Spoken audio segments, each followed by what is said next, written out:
Bonjour à tous, j'espère que vous allez bien. Malheureusement, ces derniers temps, on n'a pas pu trop se voir en vidéo pour la simple et bonne raison qu'à côté, j'ai les études. Je suis actuellement étudiant en école d'ingénieur à HEI à Lille. Et d'autre part, je suis en train de travailler sur la conception d'un drone sous-marin 100% imprimé en 3D. Un projet qui est à la fois innovant, ambitieux et qui me prend beaucoup de temps à côté de tout ça. De mon côté, j'avais l'intention de réaliser une vidéo pour vous le présenter sur la chaîne. En tout cas, si vous voulez absolument ça, n'hésitez pas à le dire dans l'espace commentaire. Comme vous le savez, je vous l'avais dit d'ailleurs dans la dernière vidéo avec la présentation de mon robot aspirateur connecté, j'essaye au mieux en tout cas sur la chaîne de vous présenter des produits high-tech, innovants, des systèmes ou des équipements qui ont bouleversé notre quotidien et qui sont maintenant omniprésents. Moi, mon but aussi sur la chaîne, c'est quoi? C'est de vous proposer des produits qui sont accessibles, abordables pour tous, qui nous servent dans la vie de tous les jours, et aussi pour les personnes qui sont aussi passionnées que moi des nouvelles technologies, voir ensemble comment ils fonctionnent, les analyser, les comparer, également étudier leur ergonomie. Moi qui suis un passionné de prototypage, de robotique mobile, et c'est d'ailleurs dans ce domaine-là que j'aimerais travailler plus tard, sur la chaîne, on a eu l'occasion d'aborder, de traiter énormément de sujets. Des produits qui sont tout aussi intéressants les uns que les autres et plus ou moins complexes. Aujourd'hui, je vous propose de parler ensemble de domotique, encore une fois, notamment au sujet des caméras connectées et plus précisément sur les caméras de surveillance pour maison. Je vous présente les amis Switchbot, une entreprise qui propose notamment des produits en rapport avec le domaine de la domotique. Alors, ils font des petits robots qui permettent d'actionner ou non les interrupteurs de votre maison, ouvrir ou pas vos rideaux. C'est assez marrant d'ailleurs de voir ça en action. Et ici, on va parler notamment de leur Switchbot caméra, tout simplement, et vous l'avez peut-être reconnu pour les adeptes, des caméras de surveillance pour maison. Et ici, ça va être plus sur le côté intérieur. Ça fait plusieurs mois que j'ai chez moi énormément de caméras connectées de différentes marques. Donc, je vais pouvoir vous donner un avis le plus objectif possible. Alors en gros, sur les Switchbot caméras, on va pouvoir les mettre à l'horizontale ou à la verticale sur un mur.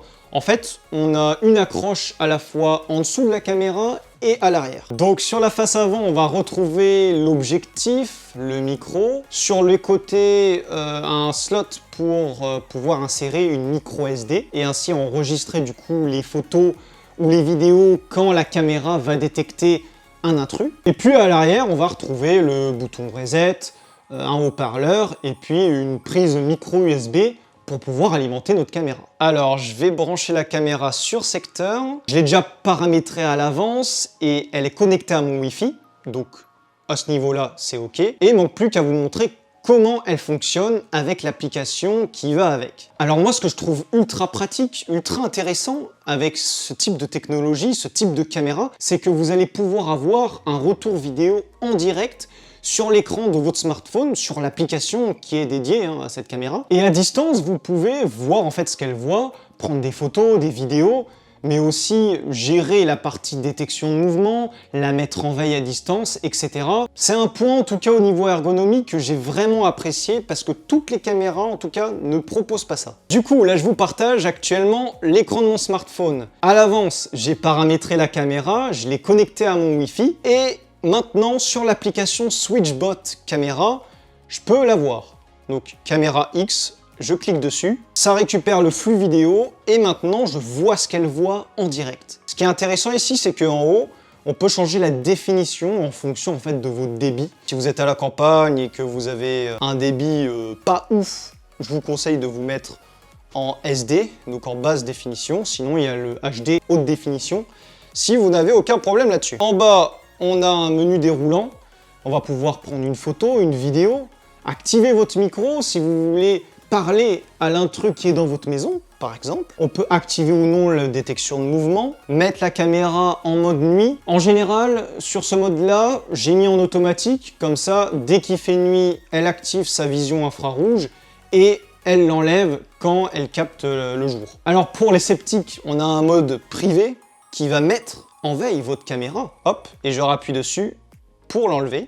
Vous avez aussi la galerie, alors là il n'y a rien dedans, pour voir les photos et les vidéos qui sont enregistrés soit sur votre micro SD que vous avez inséré dans la caméra, soit sur un cloud en ligne. Au sujet des messages, et ben ça va marquer Motion Detected, ce qui signifie qu'elle a détecté un mouvement et elle va prendre des photos ou des vidéos, vous paramétrez ça un peu comme vous voulez. Ensuite, on va aller dans les paramètres. Vous pouvez du coup réactiver ou non certains modes qu'on a vus juste auparavant, notamment le mode de vie privée, régler les fonctionnalités de base, activer ou non la fonction de vision nocturne infrarouge, allumer, éteindre ou la mettre en automatique. Moi je vous conseille de la mettre vivement en automatique. Vous pouvez régler la détection de mouvement, mettre la sensibilité plus ou moins forte, même réaliser une zone de surveillance. Si vous voulez que la caméra surveille une zone en particulier de votre maison ou de votre pièce. Et puis on peut filtrer les corps humains si vous le souhaitez. Ah les amis, ça fait longtemps qu'on s'est pas retrouvés comme ça derrière la caméra en mode vlog. N'hésitez pas à me dire si vous voulez le retour des petits vlogs par-ci par-là. Ça pourrait peut-être être sympa avec le drone. Moi je vous propose de tester dans les conditions réelles la caméra de SwitchBot. Alors il faut savoir que j'en ai deux. J'en ai une qui est ici et j'en ai une autre en bas qui va me permettre d'avoir deux points de vue et ainsi voir si elles arrivent à détecter efficacement l'arrivée majestueuse de votre youtubeur préféré.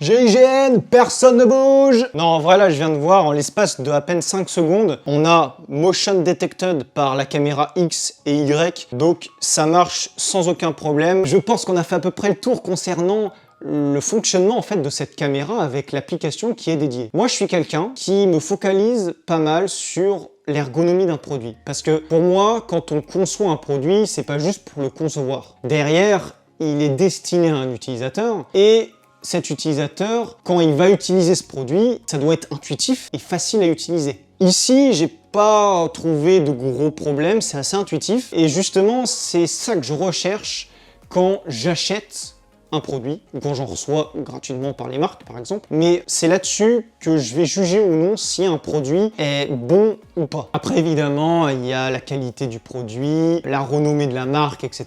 Mais pour moi, un produit ergonomique qui fonctionne bien, c'est un bon produit. Alors je voulais faire une petite remarque aussi, c'est que, comme je vous l'ai dit en début de vidéo, SwitchBot, il propose une multitude d'éléments, que ce soit des petites caméras, des capteurs, ou même des petits robots, et tous ces appareils-là vont pouvoir communiquer entre eux et être interconnectés via un seul petit appareil qui est un hub et qui peuvent fournir également. Il faut savoir que c'est ultra intéressant parce que ça nous laisse énormément de possibilités là-dessus. On va pouvoir gérer à distance ou non tous nos appareils sur le même réseau grâce à Google Assistant, Alexa ou même l'application IFTTT pour attribuer telle ou telle tâche à tel ou tel appareil. Et le truc le plus ouf aussi, c'est que ce petit hub mini qui va faire la liaison entre tous ces appareils va permettre aussi de contrôler les appareils que SwitchBot ne propose pas forcément. Je pense notamment à votre télé connectée ou votre robot aspirateur. Est-ce que vous vous imaginez une seconde jusqu'où ça peut aller, l'ampleur que ça peut prendre? Pendant que vous êtes au travail, vous avez votre robot aspirateur qui va nettoyer votre maison, les caméras connectées qui vont la surveiller pendant que vous n'êtes pas là. Et puis, quand vous rentrez à une heure bien précise, vous avez vos lampes, la télé qui s'allume. La domotique, c'est un domaine dans lequel on peut avoir des possibilités infinies avec des appareils qui font telle ou telle tâche, qui sont connectés entre eux, on peut les gérer à distance, etc. Et c'est là-dessus que je voulais faire le point et vous partager mon ressenti en fait. On a vu ces dernières années comment tout ça a énormément évolué et moi je m'interroge sur comment ça va être dans 10-15 ans, voire plus. On va peut-être être dans un monde ultra connecté où toutes ces petites choses, cette automatisation va devenir triviale, banale pour nous. Est-ce qu'il faut avoir peur? Est-ce qu'il faut se méfier de tout ça? Ou justement, on doit continuer à évoluer, à améliorer et automatiser tous nos systèmes? Cette question, je vous la pose, les amis. N'hésitez pas à me dire ce que vous en pensez dans l'espace commentaire. Moi, en tout cas, je vous laisse là-dessus et on se dit à très bientôt dans une prochaine vidéo. C'était Nako, salut!